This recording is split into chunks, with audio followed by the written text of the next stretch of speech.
Hello everyone out there, my name is Tushir Jain and I welcome you all to my channel Money Plant. I hope you all are doing very good. तो guys आज की video हम बात करने वाले हैं जो हमारा लाइफ इंश्योरेंस का सेक्शन है, section 1010D income tax act 1961 का, उसके बारे में डिस्कस करने वाले हैं। इस सेक्शन में मैं आपको इसके बताऊंगा कि आपको लाइफ इंश्योरेंस में कितना आपको टैक्स बेनिफिट मिल सकता है। हम इस सेक्शन के पूरी तरह डेप्थ में नहीं जाएंगे, थ्योरी पार्ट में नहीं जाएंगे, सिर्फ हम डिस्कस करेंगे कि ये जो डिडक्शन है किस किस को मिलती है एंड कितनी मिलती है in case of their life insurance. तो चलिए वीडियो को चालू करते हैं। ये सेक्शन आपको बेसिकली सभी को मिलता है, इंडिविजुअल्स को मिलेगा, चाहे वो सैलरीड है नॉन सैलरीड है, एचयूएफ को मिलेगा, हमारे को एसोसिएशंस हो गए, trust companies, body corporates, foreign companies, ये सब लोग जो है इस सेक्शन का बेनिफिट अवेल कर सकते हैं।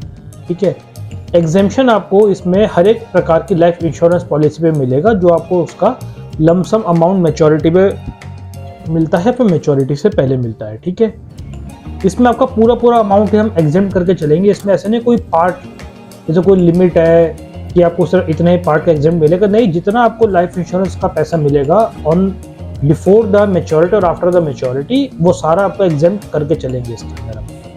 ठीक है, अगर आपके पास कोई इंडियन कंपनी की हेल्थ इंश्योरेंस पॉलिसी है, फॉरेन कंपनी की health insurance policy, life insurance policy, सब पे आपको मिलेगा।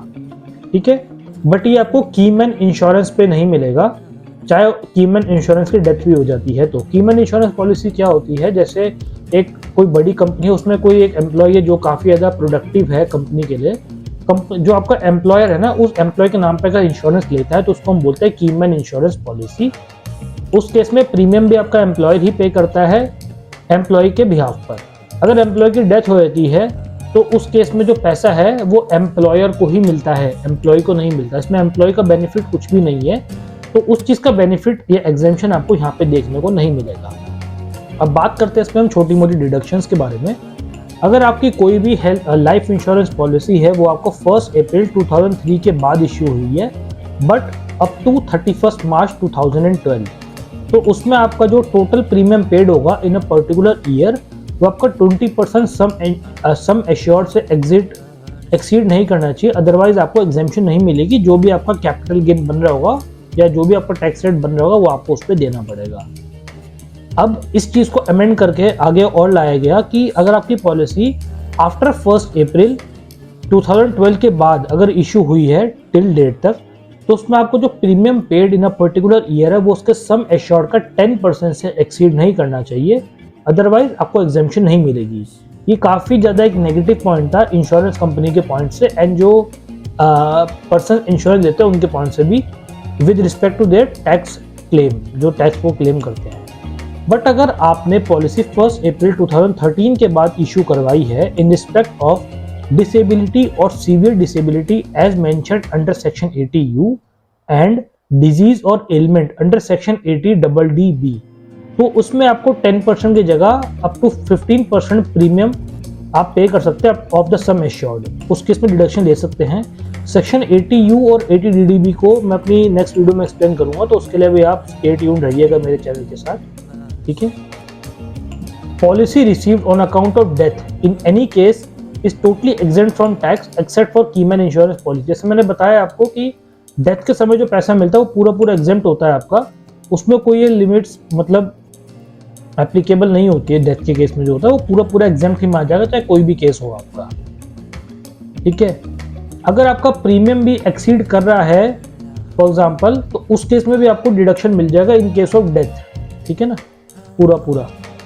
अगर लाइफ इंश्योरेंस पॉलिसी अगर आपकी टैक्सेबल हो रही है तो आपको उसमें ना 1% टीडीएस भी पे करना पड़ेगा अंडर सेक्शन 194DA।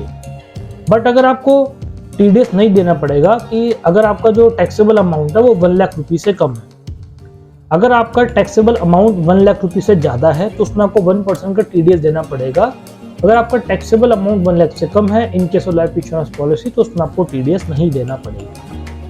अब जो हमारे यूनिट लिंक्ड इंश्योरेंस प्लान होते हैं उसमें थोड़ी सी सरकार ने मॉडिफिकेशन करी थी। अगर आपकी पॉलिसी 1 फरवरी 2021 के बाद इशू करी गई है तो उसमें आपको एग्जेम्पशन नहीं मिलेगी अगर आप पूरे साल में उसका प्रीमियम 2.5 लाख से ज़्यादा पे करते हैं। तो अगर आपका यूलिप का प्रीमियम एक साल में 2.5 लाख तक का है, अगर आपने मल्टीपल पॉलिसीज भी ले रखी है इसको इंक्लूड करके, तो ही आपको यूलिप का एग्जेम्पशन मिलेगा। अगर आपका 2.5 लाख से प्रीमियम एक्सीड हो गया, अगर आपने मल्टीपल पॉलिसीज ले रखी हैं उन सभी को मिला के, तो जितना आपका 2.5 लाख के एक्स्ट्रा पोर्शन होगा वो आपको टैक्स कर दिया जाएगा at the applicable tax rate. But आपने ये पॉलिसी अगर 1 फरवरी 2021 से पहले के ले रखी हैं तो उसमें ये चीज़ क्लॉज एप्लीकेबल नहीं होता, उसमें आप जितना मर्जी प्रीमियम पे कर सकते हैं अप टू द 10% लिमिट वाला जो होता है हमारा। ठीक है, अब जो रिसेंटली हमारा जो फाइनेंस बिल आया था अभी रिसेंटली हमारा 2023 का, उसमें गवर्नमेंट ने एक और मॉडिफिकेशन करी कि आपके जितनी भी लाइफ इंश्योरेंस के प्लान्स है एक्सेप्ट यूलिप, उसमें आपको जो प्रीमियम होगा पूरे एक साल में including your all the other life insurance policy, वो 5 लाख रुपीज से एक्सीड नहीं करना चाहिए। अगर आपका total premium paid in a particular year आपकी सभी लाइफ इंश्योरेंस पॉलिसीज का मिला के एक्सेप्ट यूलिप अगर एक्सीड करता है 5 लाख रुपीज से, तो 5 लाख के जो एक्सेस में जितना अमाउंट होगा वो आपका टैक्स कर दिया जाएगा। ठीक है, बट अगर आपका डेथ वाला केस है, अगर आप प्रीमियम पे कर रहे हैं वाला एक्सेस में ही पे क्यों ना कर रहे हो, अगर उसके दौरान बीच में अगर आपकी डेथ हो जाती है ड्यूरिंग द पीरियड, जिस पीरियड के लिए आपने लाइफ इंश्योरेंस लिया है, तो उसमें आपका ऐसा कोई भी क्लॉज एप्लीकेबल नहीं होगा। डेथ के समय आपको जितना अमाउंट है वो पूरा एग्जेम्प्ट होगा, चाहे आपका प्रीमियम पेड 10% से एक्सीड कर रहा है, 15% से एक्सीड कर रहा है, 2.5 लाख से एक्सीड कर रहा है, फिर 5 लाख से एक्सीड कर रहा है।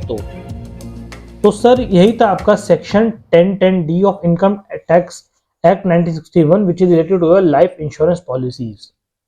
तो गाइज अगर आपका कोई डाउट है इस वीडियो को लेकर जरूर मुझे कमेंट सेक्शन में बताइएगा इस चीज के लिए, एंड प्लीज मेरे चैनल मनी प्लान को भी आप सब्सक्राइब कीजिए इसी प्रकार की एजुकेशनल वीडियोस के लिए। तब तक के लिए guys thank you so much.